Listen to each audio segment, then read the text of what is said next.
E aí, pessoal, nesse vídeo nós vamos falar sobre a função polinomial do segundo grau, ou função quadrática, como alguns conhecem. A função polinomial do segundo grau, também chamada de função quadrática, ela traz o expoente 2 em sua incógnita, sendo escrita por meio da função f de x igual a ax ao quadrado mais bx mais c. E aí, para que essa função ela seja válida, é necessário que os valores de a, b e c pertençam ao conjunto dos reais. Então, pode ser valor inteiro, valor quebrado, raiz, qualquer um. Só que há uma pequena exceção. O a ele tem que ser diferente de zero. Por quê? Se o a não for diferente de zero, ao substituir esse a por zero, eu vou zerar a parte que é a função do segundo grau. Eu vou zerar isso aqui. E aí, uma vez que eu zere isso daqui, ela passa a ser uma função do primeiro grau e deixa de ser do segundo, tá? Então, por isso que o a tem que ser diferente de zero. Vamos ver alguns exemplos sobre isso. Então, ó, f de x é igual a 2x ao quadrado mais 5x mais 6. Nesse caso, a gente vai determinar quem são os coeficientes, a, b e c. Então, o coeficiente a vai ser 2, o coeficiente b, 5, e o coeficiente c, 6. Então, lembrando, o coeficiente a é aquele valor que acompanha o x ao quadrado, o coeficiente b é aquele valor que acompanha o x, e o coeficiente c é aquele termo independente da nossa equaçãozinha, tá? Da nossa função. Nesse caso, ó, menos x ao quadrado mais x menos 6. O valor de a, quem está acompanhando o x ao quadrado? O menos 1. O valor de b, quem está acompanhando o x? 1. E o valor de c, o termo independente, menos 6. Nesse caso, f de x igual a 3 meios de x ao quadrado mais raiz de 5. Agora, a gente tem o valor de a como 3 meios. O valor de b eu não tenho, porque eu não tenho um valor somente do x. E o c é a raiz de 5, que é o termo independente. E nesse último caso, x ao quadrado mais x, o valor de a, 1, o valor de b também 1, e o valor de c, 0. Nos dois casos anteriores, a equação ela era uma equação completa, uma função completa do segundo grau. Nesse caso, da c e da d, são duas equações incompletas. Por quê? Faltam termos. No caso da c, falta o termo b, e no caso da d, falta o termo c. Então, a gente chama de funções incompletas. Tudo bem? Assim como na função do primeiro grau, onde a gente tinha o coeficiente angular e o coeficiente linear, aqui nós temos esses três coeficientes, a, b e c, que também, cada um, à sua medida, ao seu tempo, terão as suas funções determinadas.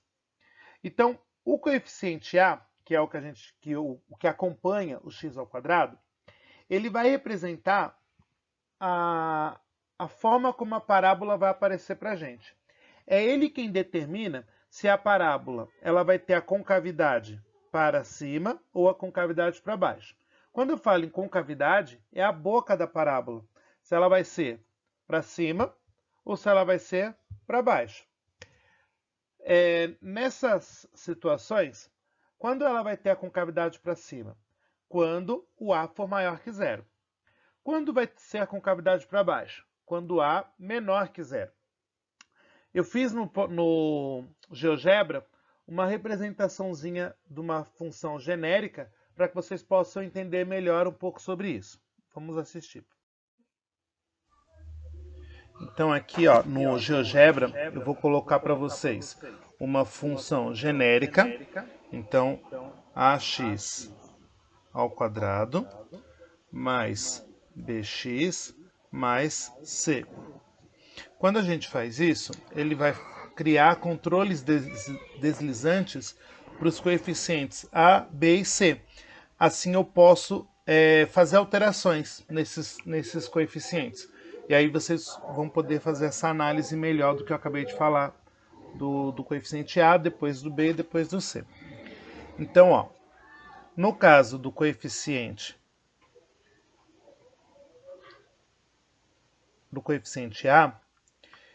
A gente estava analisando que se ele for positivo, ele vai gerar uma concavidade para cima. Se ele for negativo, uma concavidade para baixo. Então vejam, ó, agora ele está com uma concavidade com valor 1, né? O A com 1, então valor positivo, concavidade para cima. Se eu vir aqui e alterar esse valor, se eu colocar como 0, ele vai me dar uma reta, que aí ele se torna uma função do primeiro grau, que a gente já viu anteriormente. Se ele ficar negativo, aí ele vira uma parábola para baixo. Tá vendo? Então, o que vai determinar se essa parábola tem a concavidade para cima ou para baixo é o coeficiente A. Ele sendo positivo, com concavidade para cima, e ele sendo negativo, concavidade para baixo. Agora, a gente vai pensar em relação ao coeficiente B. Já o coeficiente B, ele vai determinar a inclinação da parábola após passar o eixo y. E aí ele estabelece as seguintes relações. Se o meu B for menor que 0, a partir do ponto de corte do eixo y, a curvatura da parábola irá descer. Se ele for maior que 0, a partir do ponto de corte, a parábola vai subir. E se ele for igual a 0, não haverá inclinações. Então, eu vou representar isso também lá no GeoGebra para a gente ter uma noção de como que isso vai funcionar. Já para o coeficiente B, como eu acabei de falar, a gente vai ter essa mudança aqui da parábola. Eu estou caminhando com ela a partir do meu ponto de corte, tá vendo?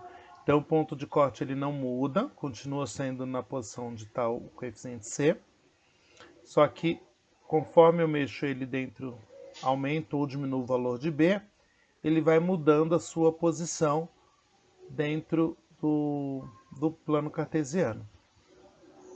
Tá bom?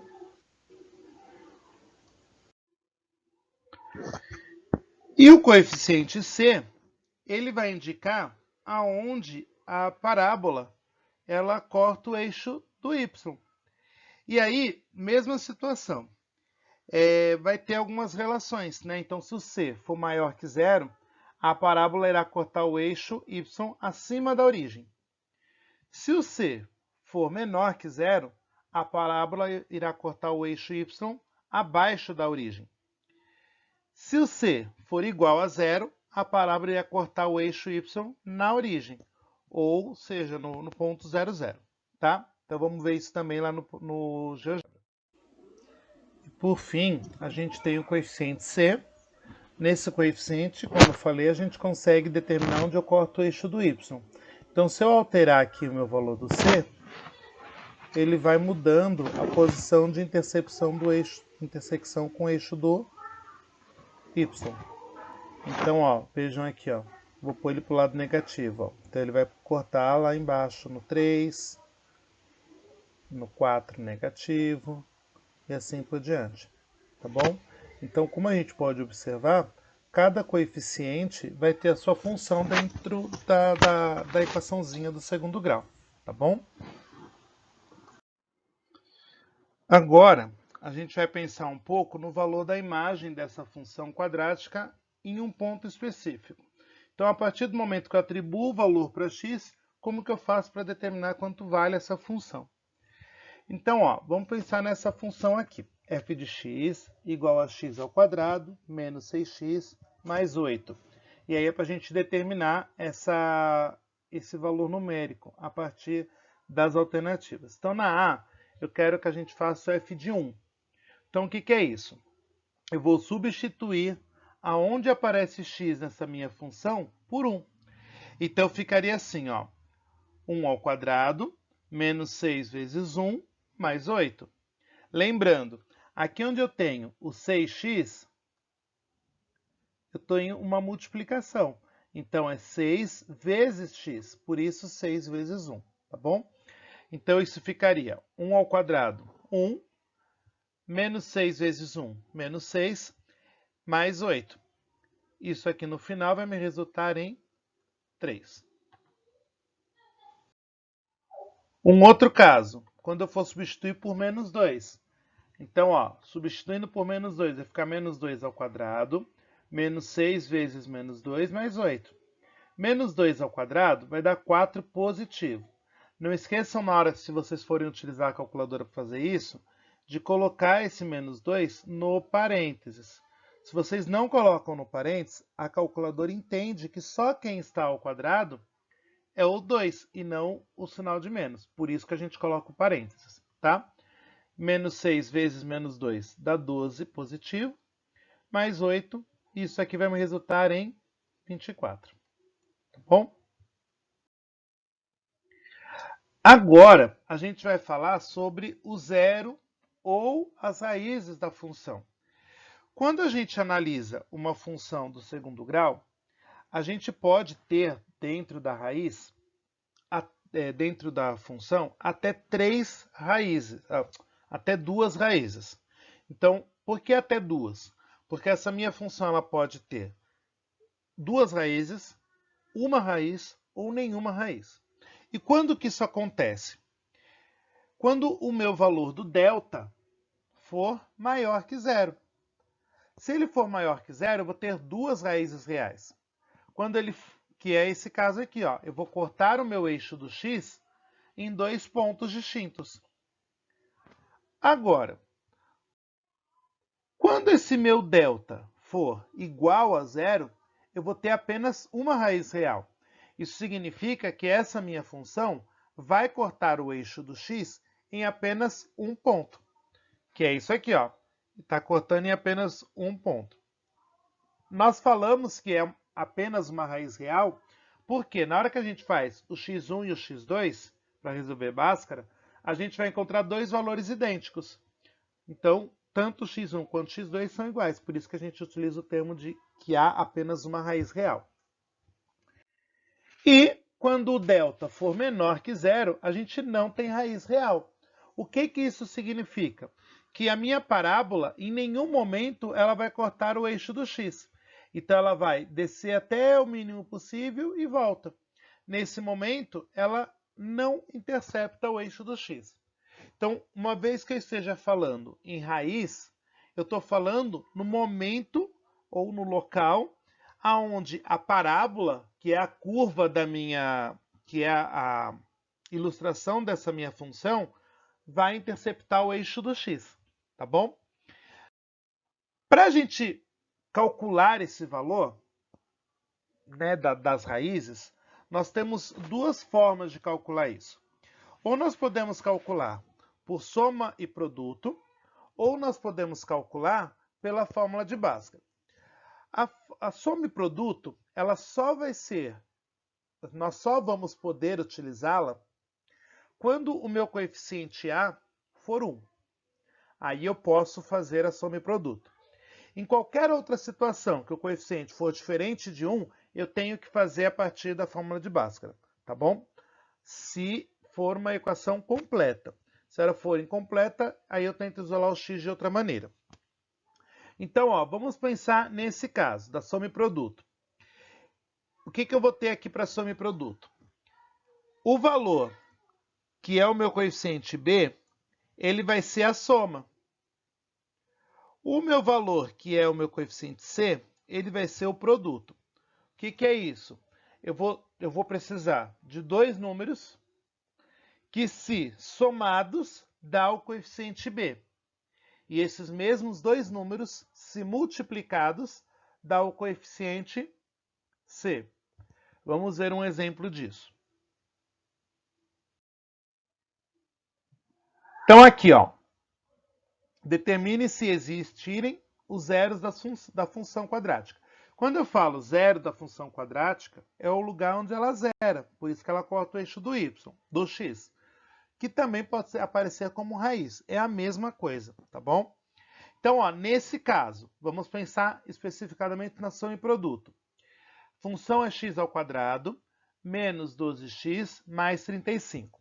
Nesse caso, eu posso considerar, para fazer a soma e produto, primeira coisa, eu preciso ver se o coeficiente A é 1. O coeficiente A, nesse caso, é 1. E aí vamos pensar. Eu preciso, no lugar do 12, de números que, se eu somar, dá 12.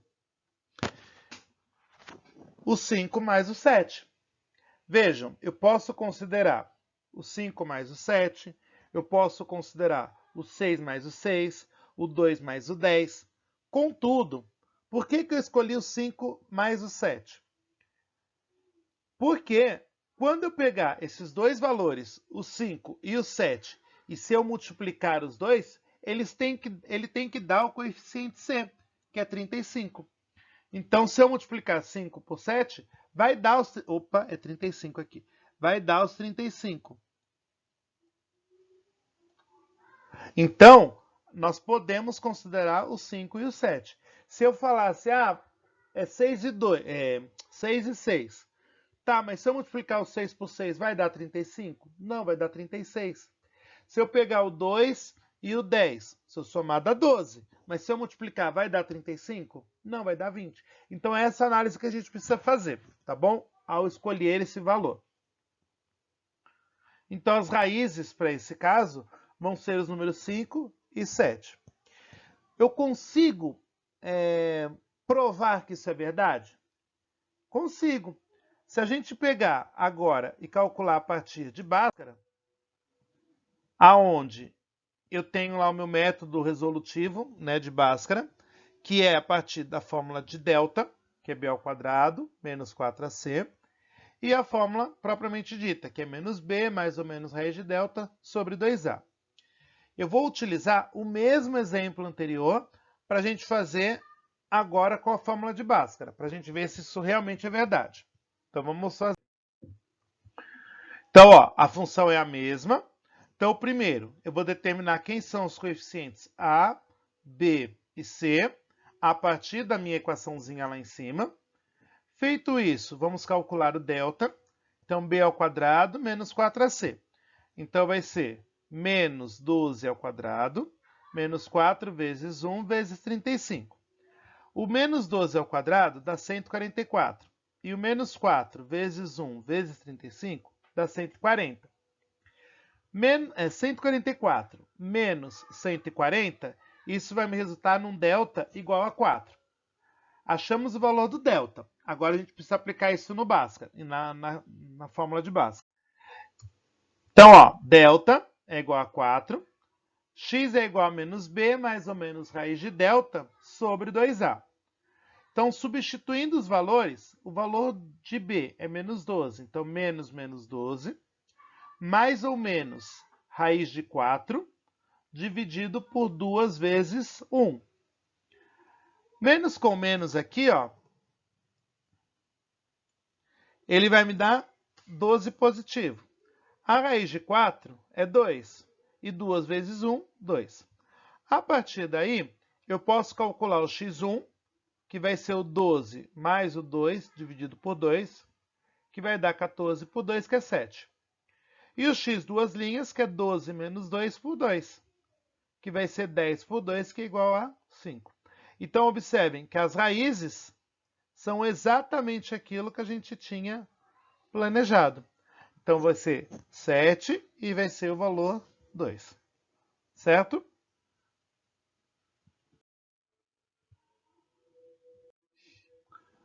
Agora, a gente vai pensar no gráfico dessa função. Então, a gente viu os coeficientes, viu como calcular a raiz, e agora a gente vai pensar na representação gráfica dele. Então, a gente vai ter, como a gente já viu lá na hora que eu falei do GeoGebra, o A maior que zero, ele vai gerar um gráfico com a parábola para cima. Nesse caso, a gente tem um valor mínimo nessa função. O que é isso? A minha função desce o mínimo possível até ela chegar no seu fundo do poço. Quando ela chegar nesse fundo do poço, ela começa a subir de novo. Então, a gente chama isso de valor mínimo. Quando o meu valor de A for menor que zero, nesse caso, a minha concavidade vai ser para baixo. E aí, o que essa função vai ter? Ela vai ter um valor máximo. Então, ó, ela sobe até o máximo possível, montanha-russa, até o máximo possível, e aí chegou nesse ponto, ela começa a descer de novo. Então, nesse caso, ela tem um valor máximo.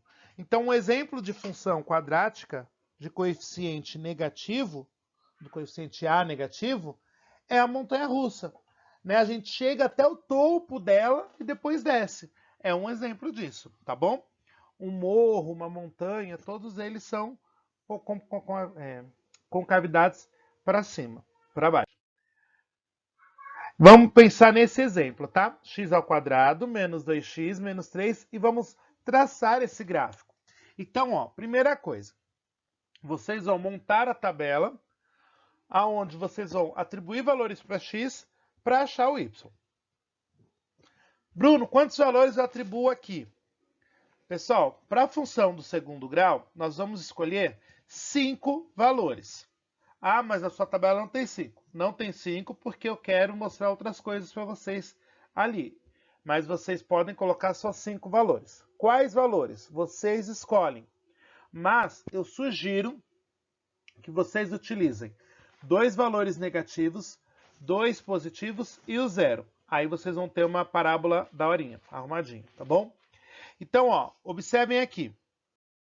Nós vamos ter, eu coloquei menos 2, menos 1, 0, 1, 2, 3, 4. Vocês poderiam sossegado parar aqui, ó, no 2, sem problema nenhum, tá bom? O que eu quero? Eu quero mostrar outras coisas para vocês, por isso que eu coloquei mais valores, tá bom?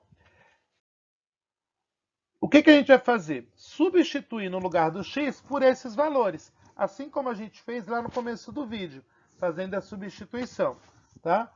Então, quando a gente fizer a substituição, a gente vai ter, no primeiro caso, substituir por menos 2, o meu resultado vai ser 5. Então, meu par ordenado, menos 2 e 5. Quando eu substituir por menos 1, o meu resultado vai dar 0. Então, o meu par ordenado vai ser menos 1 e 0. Quando eu substituir por 0, o meu resultado vai ser menos 3. Então, o meu par ordenado vai ser 0 e menos 3. Quando eu substituir por 1, o meu resultado vai ser menos 4. Aí, meu par ordenado vai ser 1 e menos 4. Quando eu substituir por 2, o meu resultado vai ser menos 3. Então, eu tenho como resposta 2 e menos 3. Quando eu substituir por 3, o meu resultado vai ser 0.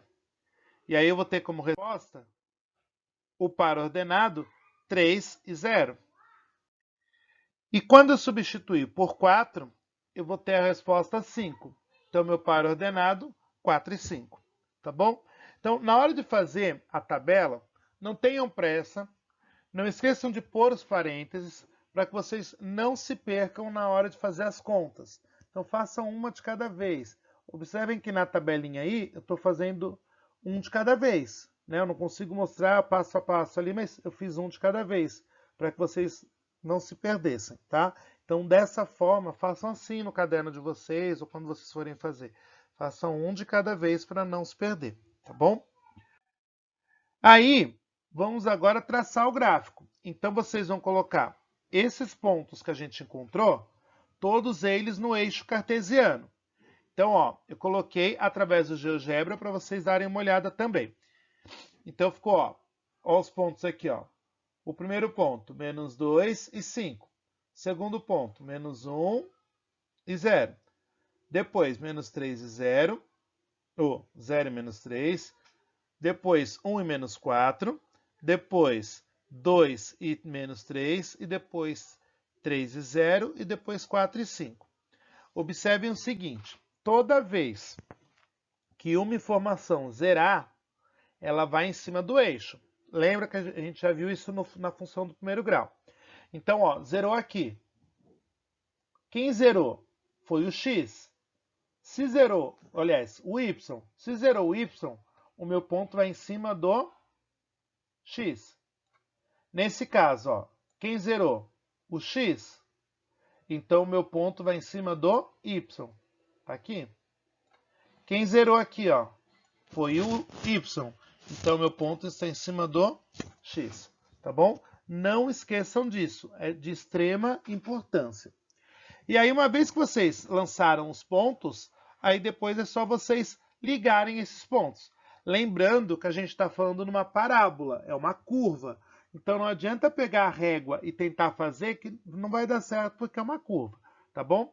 E aí ela vai ficar dessa forma aqui. Certo? Agora observem o seguinte.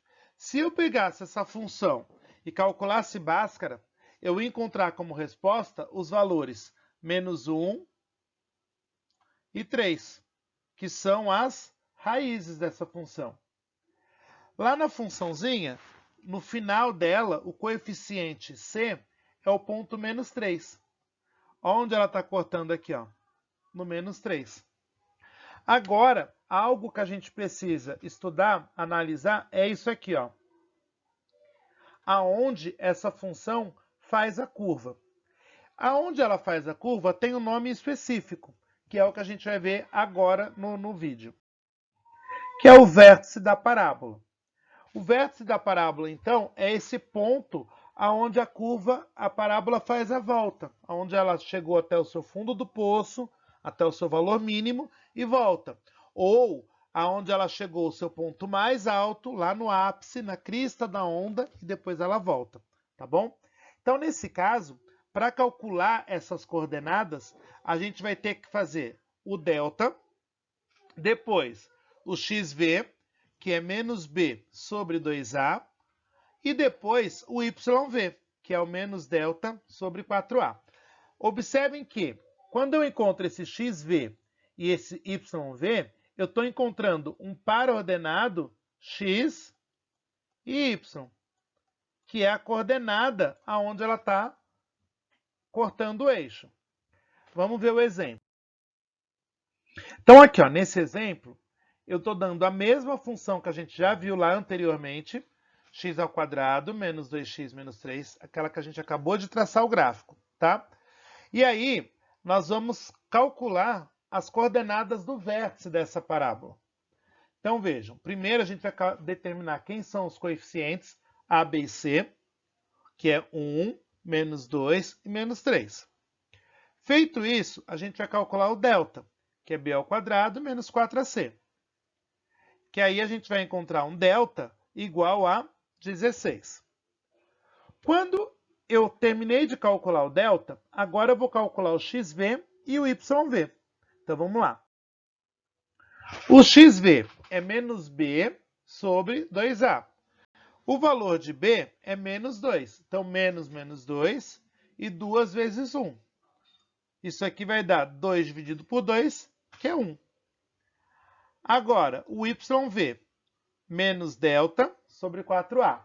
O delta a gente acabou de calcular e ele vale 16. Então, vai ficar menos 16, 4 vezes 1. Então, vai ficar menos 16 sobre 4, menos 4. Então, isso quer dizer que a nossa coordenada do vértice, ela vai ter as seguintes informações. 1 para x e menos 4 para y. Vamos ver. A gente tinha traçado o gráfico. Quando a gente traçou o gráfico, a gente encontrou esse gráfico aqui. Olha onde ela está cortando aqui, onde ela está fazendo a curva. Ó. 1 para x e menos 4 para y. Então, deu certinho. Ah, Bruno, mas isso era só eu calcular, fazer o meu gráfico, que dava para eu verificar só calculando. Tá, agora dá, porque a gente fez uma que deu o valor inteiro. E se não fosse um valor inteiro? As coordenadas do vértice me ajudariam a ter essa noção de onde ficaria essa curva, tá bom? Agora, a gente vai ver um exemplo de aplicação. Tá? Esse exemplo que a gente vai ver agora, ele caiu em um vestibular há alguns anos atrás. Tá? Então a gente vai fazer uma análise sobre isso usando as coordenadas do vértice, que é o que ele está falando. Então, ó, a trajetória da bola em um chute a gol descreve uma parábola, supondo que sua altura h em metros e t em segundos após o chute seja dada por h igual a menos t ao quadrado mais 6t. E ele pede para responder. Então, primeiro, vamos pensar na situação. Eu lancei a bola. Se eu lanço a bola, ele está fazendo uma parábola, certo? Ela vai até o valor máximo possível e depois desce. O que me garante que ela está fazendo essa curvatura com a parábola para cima? Olha aqui, ó. Olha o coeficiente A. É menos 1.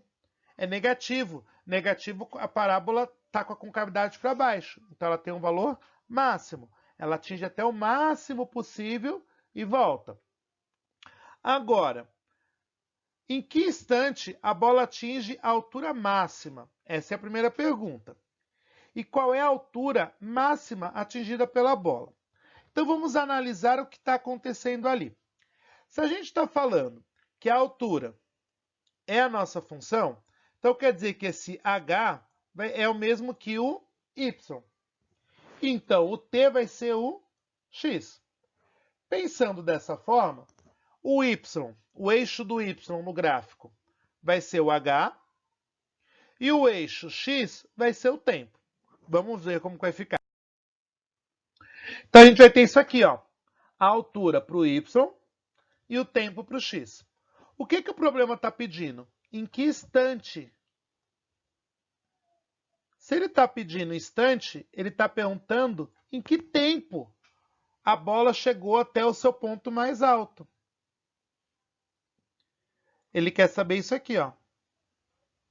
Essa informação. Só que quando ele pergunta essa informação em relação ao tempo, então ele está perguntando para a gente calcular o xv.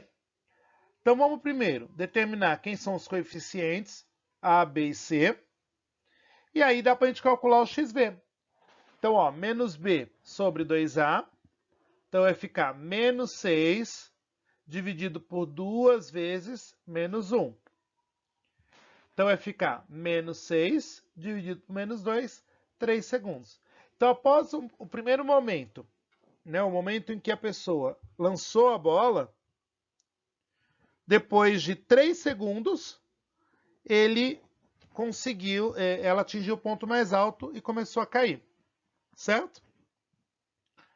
Depois, então, no caso da B, ele quer saber qual é a altura máxima atingida pela bola. E aí, a ideia é a mesma, né? Como a gente já tinha visto. A altura é o eixo y, o tempo é o eixo x. E aí, pensando, aqui nós vamos ter a nossa curva da bola fazendo isso aqui, né? Mais ou menos isso. Vamos pensar que o professor não sabe desenhar a mão livre. Aí, ele quer saber a altura máxima. Então, o ponto máximo que ela chegou, e aí ele quer saber qual foi essa altura. Certo? Já que ele quer saber a altura, nós estamos relacionando ao YV. Para determinar o y, o que a gente precisa calcular? Primeiro, determinar os coeficientes A, B e C de novo, né? A gente já tinha feito lá no início, mas calcular o delta, e aí a gente vai encontrar um delta igual a 36, e depois aplicar isso na fórmula do YV, que é o menos delta dividido por 4A, que vai ficar menos 36 igual, menos 36 dividido por 4 vezes menos 1. Vai ficar menos 36 por menos 4, 9 metros. O que isso significa? Que a bola atingiu o seu ponto mais alto, que foi 9 metros, e depois ela começou a descer novamente. Tudo bem? A partir daí, nós podemos observar que as funções elas estão presentes no nosso dia a dia de alguma forma, né? A função do primeiro grau, a função do segundo grau. Então, ela sempre está presente de alguma forma. E aí, né, a gente vai ver ainda um pouco mais essa questão dessas funções trabalhando com GeoGebra, tá? Mais para frente eu vou propor para vocês uma atividade onde a gente vai usar esse GeoGebra para que a gente consiga visualizar essa função em outras situações que não sejam somente as que estão apresentadas nos enunciados dos exercícios, tá bom? Pessoal, o vídeo ficou um pouquinho longo, né, do que os vídeos de costume, mas é porque esse conteúdo ele é um pouco mais extenso mesmo, tá bom? Mas obrigado por vocês ficarem até agora. Nos vemos nos próximos vídeos, tá bom? Antes de mais nada, não esqueçam de curtir o vídeo e de se inscrever no canal. Até mais, pessoal!